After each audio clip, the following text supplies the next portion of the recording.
This is Pacific.ca from the Pacific coast of Canada. Today, we bring you some highlights of the 2014 World Peace Forum, celebrating the Schengen Accord in Luxembourg, at the corner of Germany, Luxembourg, and France. We are in Schengen. Schengen treaties are the treaties of the European Union for free circulation of people, mainly goods and capitals, but people now in Europe. Walter, who just flew in from Portugal, said I didn't have to show my ID from Portugal all the way here. So this is Europe, and this example that it is possible where for thousands of years people did nothing but kill each other. It was a culture of killing each other for thousands of years. Today we have 70 years of peace, the longest lasting peace in Europe. It is possible, it can be done. The European Union is the example, the best example worldwide to show that peace is possible. So they may call us dreamers, but we're not the only ones. No, they may call us dreamers, but the truth is the dream has come true, and peace is possible. And this room here, this museum, documents the Schengen Treaty, and you see collections back there of heads of former border control policemen, which don't exist anymore. And you see a lot of examples in this exhibition of things that are now in museums that used to be in everybody's life. So we want to put war into museum, and we want to put peace into everybody's life. And that is our main aim. That's why we want to export the spirit of Schengen, as we call it. The abolishment of the borders, which have been the aim of the Schengen Agreement and one of the major aims of the Schengen area, has made us conscious that if you take borders away, you give people possibilities to know each other. And when it started first, we did it between 5 countries, the Benelux countries, Germany and France. And I say we use this borderless area in our daily life.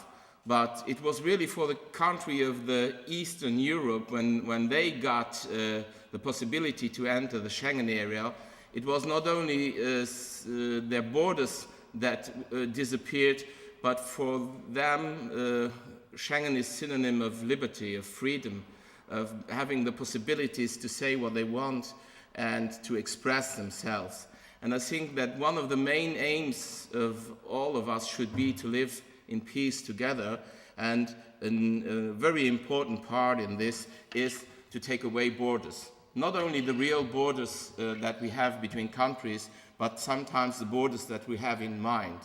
But of course I think the borders that we have in mind are also a restriction to a peaceful living. Because only if we get to know each other and if we can respect each other with our cultural, political, might be religious differences, peace would be possible. And I think one aim of the Schengen Agreement, or let's say one result of the Schengen Agreement, is that people could travel, could get in contact with each other. And I don't know if you know the song by, now I lost the name of the singer, Sting, when he talked in his song about the Russians. When the borders disappeared, we got conscious that the people living on the other side of this border weren't so evil, that they weren't devil, they weren't people like us, and they got the same problems. And I think that should be one of our aims, to try to get these borders away, borders in reality, borders between countries, but also the borders sometimes we got in mind, and to get to know each other and to live together in a peaceful way. And I hope that your forum that will take place now will be one further step in order to get to know each other, to respect each other, and to live together in peace. As Minister of the European Affairs of the German Bundesland Saarland, I take pride to be with you, and I'd like to welcome you on behalf of the government of the Bundesland Saarland in Germany. This conference takes place here in Schengen, in the middle of Europe and in the middle of the so-called Greater Region. This so-called Greater Region covers 2 German states, Bundesländer, Saarland and Rheinland-Pfalz. And it covers the Grand Duchy of Luxembourg, it covers the French region of Lorraine, and Belgian Wallonia with the French and German-speaking communities in Belgium. The Schengen area, where today 22 member states of the European Union and the 4 member states of the European Free Trade Association cooperate closely. The members who signed off the agreement have eliminated internal border controls with other Schengen members. They strengthened external border controls with non-Schengen states. This area encourages the free movement of people, goods, information and money.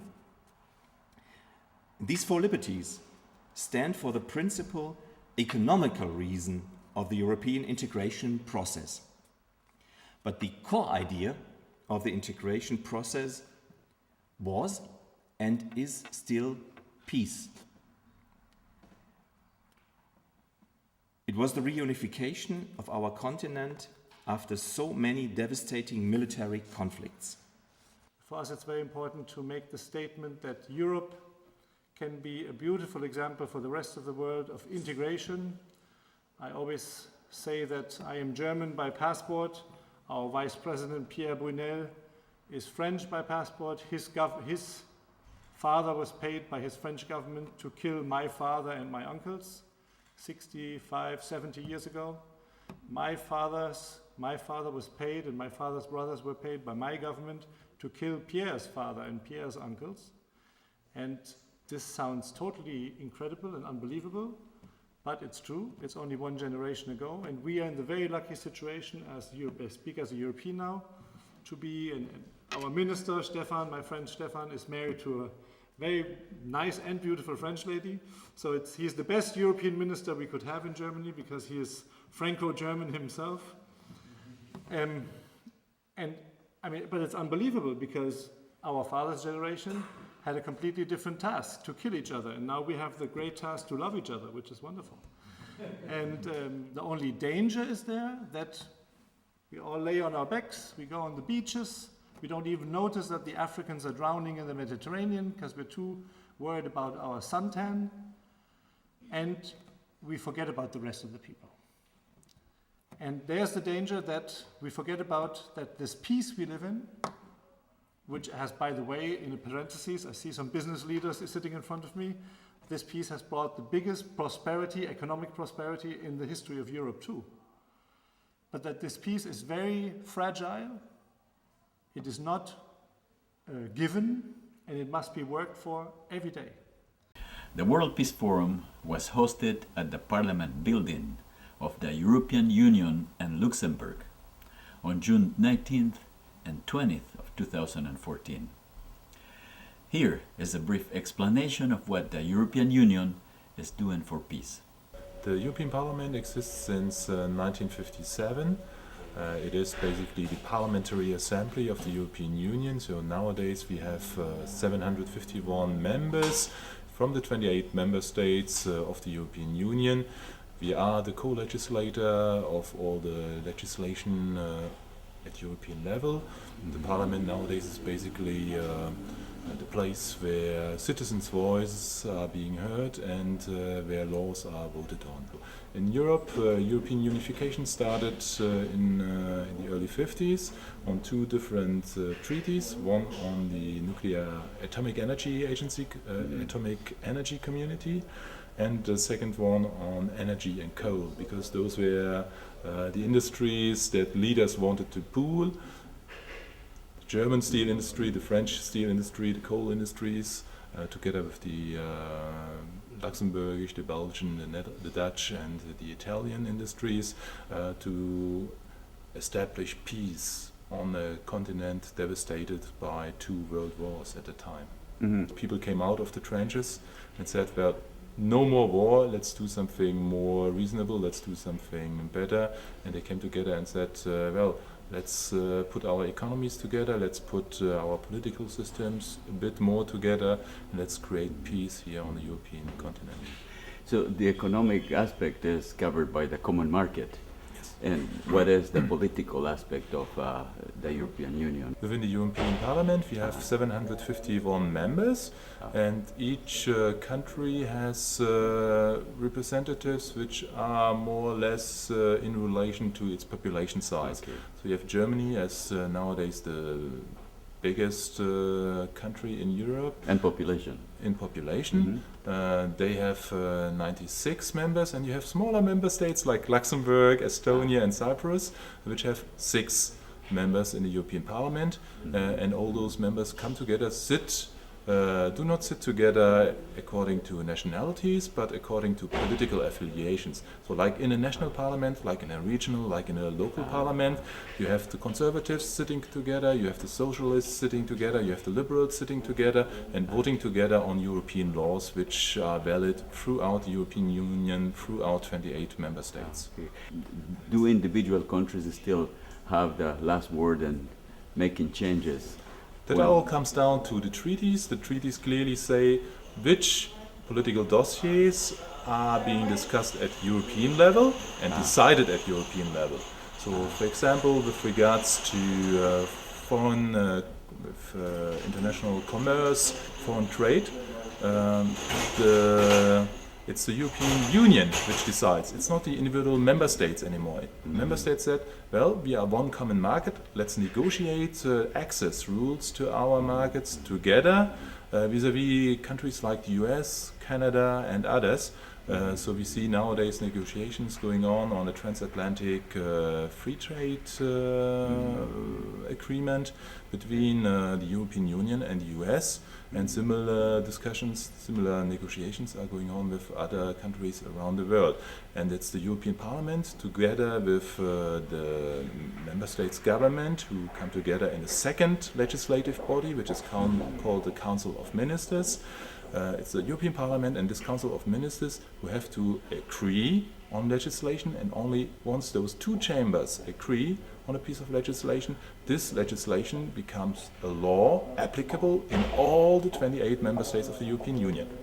Is there some resentment from some individual countries when the European Union decides something that the individual country doesn't agree with, and the Parliament, the European Parliament, prevails over this smaller country? Is there any resentment there, any tension, any contradictions in the... Well, according to the treaties, this is a possibility, but of course the whole European project, if you look at this exhibition in my bag, which shows the cruelties of the First World War, the whole European project nowadays is a project of peace and of finding compromises. So we always try to find compromises, but nevertheless, in some instances, this may occur that an individual country is not too happy about decisions taken at European level. But the member states have agreed to give certain responsibilities to the European level, and then you have to take majority votes at the European level, and everybody has to live with that. Yeah. So the individual countries cannot opt out in a policy that they don't agree with. This is only possible in the context of the treaties. There are certain opt-outs foreseen in the treaties. If you look, for example, at the euro, the common currency, not all the member states are part of it, some for economic reasons, others because they have agreed on an opt-out with all the other member states. Okay, so there are some exceptions to the rule, like in anything else. Well, the rules include already certain exceptions, so it's not an exception to the rule as such, because it's in the rule book, if I may say so. Yeah, and defense, you don't have equivalent to NATO, or you are just part of NATO. Most member states are part of NATO. We try nevertheless to coordinate defense policies. It's part of the foreign policy anyhow. France and Germany are not fighting anymore, but the implication of war is more in third world countries. The intervention of Europeans in United States and to other countries like Iraq, Afghanistan, and Syria, Libya. My question is implying that the war in other countries is supported by the Western countries Yeah. or by Russia, Yeah. right? The Russia, China, they're big empires contributing to wars in Africa or in the Middle East. What is the position of the Parliament, the European Parliament, in regards to foreign policy that affects with war making in other countries? Well, I mean, if you don't have means on the ground, it's the example that you can set by showing what you have been doing and by also appealing to political leaders.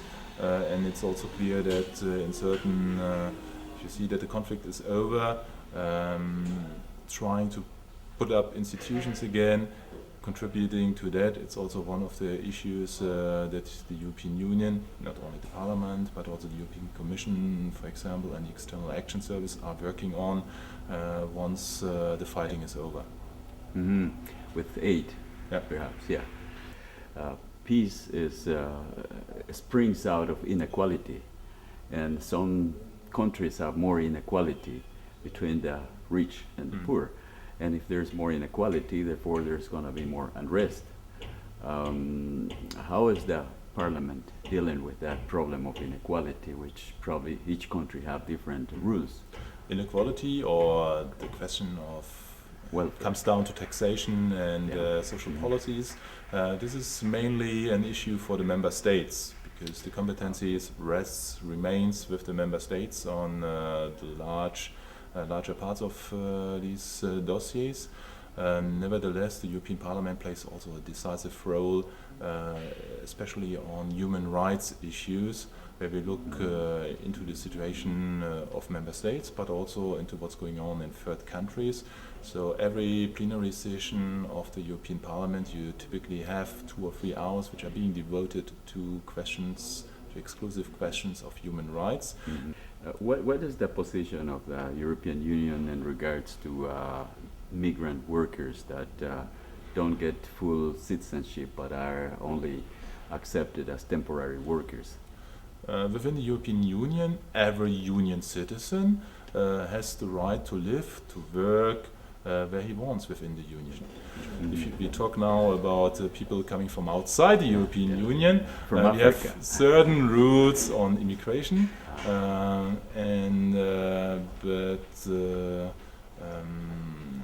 we see that there is a real problem if you look into what's happening in the Mediterranean, where we see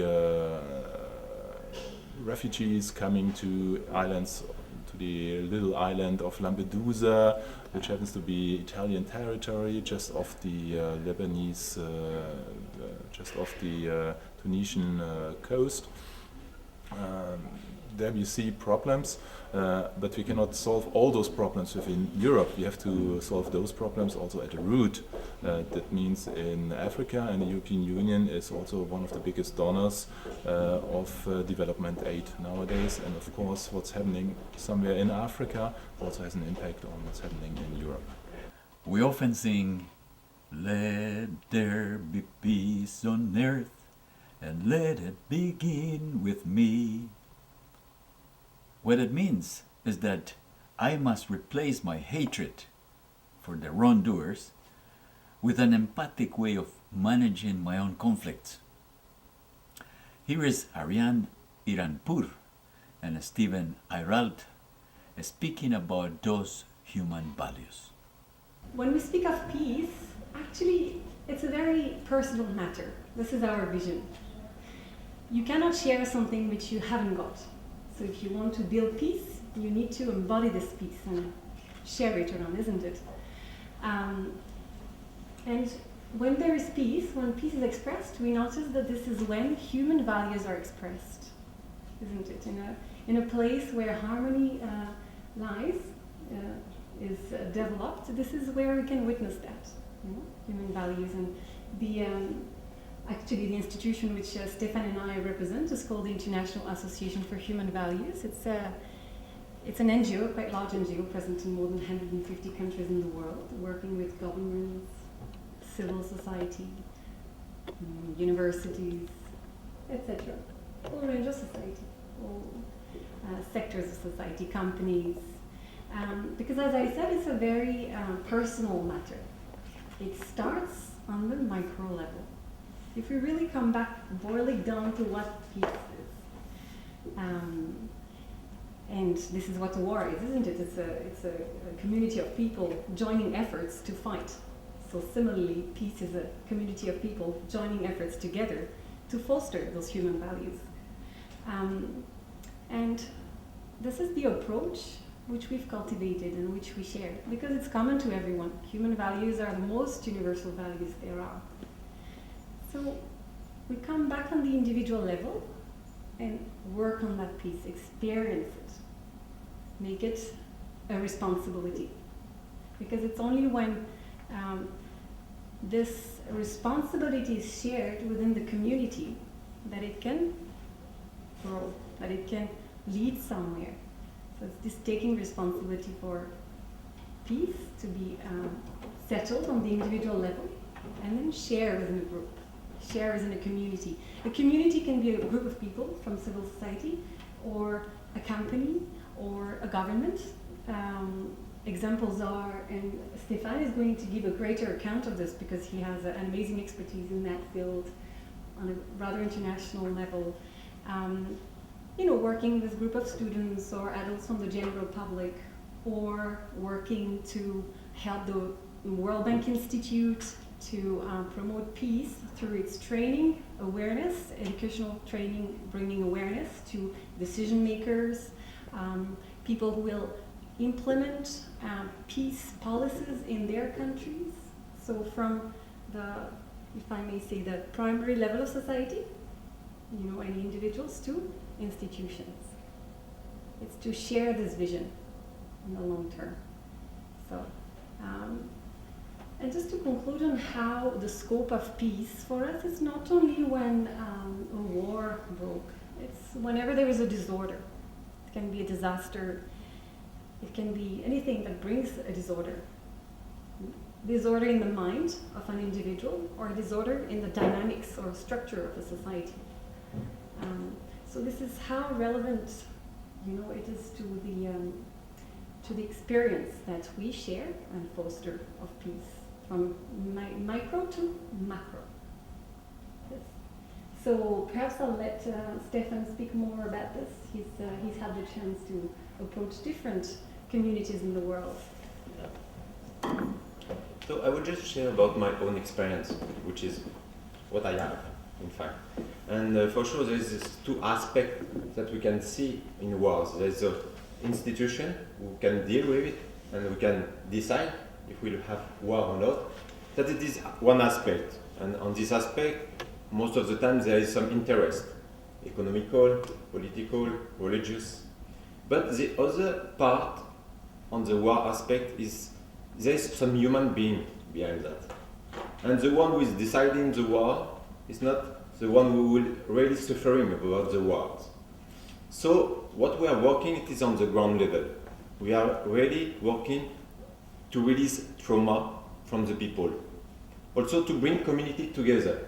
And I was in 2004 in Ivory Coast when they had this problem between France and Ivory Coast. For sure, during the war it's quite delicate. Before the war, as NGOs from our side, we couldn't do anything. But after war, what can we do? That is the most important thing that we can observe.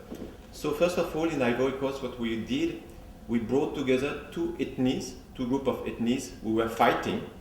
We bring all these people, it was youngsters, it was 100 youngsters, and it was 50 from each side. We brought all these people, and we have done a program to release the traumas, because it was very delicate situation. And after that, we brought the knowledge how we can work to rebreathe, what we can do after the wars. And that was very great experience, because these 100 youngsters, they were all together, and after that, they were deciding do not fight anymore, because I just observed that they were human beings. In fact, they were human beings. And that is the most important thing that we can really work on it. As NGOs, I'm not talking about institutions, but as NGOs, public institutions, what we can really do is how we can deepen our roots and how we can enlarge our vision. Most of the times, if we are observing the problem in the religious wars, there is no tolerance. Even there is not a real understanding about the other. And if you're observing our education also, when you take a kid, you give a knowledge about maybe some religion, your tradition. I'm Christian, so you will get your knowledge about Christianity. But what about giving a knowledge about Islam, about Hinduism, about Buddhism? We have to bring the knowledge of what people are living on this earth. And we cannot say that there's only one kind of spirit, one kind of people. Because there's not one kind of tree. There's not one kind of cat. You understand? There is diversity. And what we can really do, and what we should really focus, in fact, is how we can educate our people. That will be the main things. How we can educate our people on the ground level. We can bring more knowledge about the difference. We have to bring harmony in diversity. That is the focus for the, I will say, let's say 25 next years, we should already focus on that. Is if you observe as a human being, all of us, we have to deal with people, right? But we have to deal with our emotions. But on our education, have we learned how to deal with our negative emotions? In our education. Have we learned how to deal with our stress? I mean, somebody will tell you about mathematics, economics, all these aspects of life. But what about life itself? And if you just give a little time, I was teaching in a prison in France for 3 years I was teaching in France in prison. And I'm still high, and Ariane also is part of the team. And when you have people at the front of you, I mean, it's not like because they are here because they have still some clothes or whatever. They're here for biggest Offense, crimes. Yes, crimes. Serious crimes. But at the end, when you have this guy who is crying and come to you and say, wow, I didn't learn that I can deal with my anger. I was a young boy. I was always angry to anyone, my teachers, my parents. But it was like a ball of fire. But nobody taught me how to deal with it. So before we get busy changing the world, we need to experience that feeling of empathy and peace in our own individual hearts. If you can change your vote when you change your mind, that is what democracy is all about. Now polling.ca. Perpetual democracy doesn't mean that you have to vote every day. It just means that you have the right and the ability to vote anytime you want. And that is what perpetual democracy is all about.